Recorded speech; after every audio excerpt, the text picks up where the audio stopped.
கப்பல் வந்து இன்னைக்கு குராசாவ் நாட்டில் இருக்குது. ஆக்சுவலி இது ஒரு இண்டிபெண்டன்ட் நாடு கிடையாது.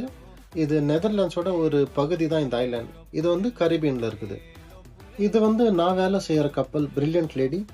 அப்படியே இது பக்கத்தில் பார்த்தீங்கன்னா ஒரு கப்பல் வந்து வந்துட்டு இருக்குது. அது ரீஜன் குரூசஸ்து. இந்த பக்கம் லெஃப்ட் சைடில் இது வந்து Royal Caribbean Serenade of the Seas இருக்குது. ஆக்சுவலாக இங்கே நிறைய கப்பல் வரும், பட் இன்னைக்கு வந்து இந்த கப்பல் பார்க்க வாய்ப்பு கிடைச்சிருக்கு. இந்த ஐலாண்டில் என்ன ஃபேமஸ்னா ப்ளூ குராசாவ். இந்த லிக்யூர் பாட்டில் தான். இது மோஸ்ட்லி காக்டெயில்ஸ்லலாம் யூஸ் பண்ணுவாங்க. இந்த லிக்யூரோட ஒரிஜின் வந்து குராசாவ். அதனால தான் அதுக்கு பேர் வந்து ப்ளூ குராசாவ்னு கொடுத்துருக்காங்க. இங்கே உள்ள வீடெல்லாம் பார்த்தீங்கன்னா எல்லாம் ரொம்ப கலராக இருக்குது. பார்க்கவே கொஞ்சம் ரொம்ப டிஃப்ரெண்ட்டாக இருந்தது. ரொம்ப ஒரு அழகான ஐலாண்ட் இது. உங்கள் கப்பல் இங்கே வந்துச்சுன்னா கண்டிப்பாக வெளியே போய் எக்ஸ்ப்ளோர் பண்ணி பாருங்கள்.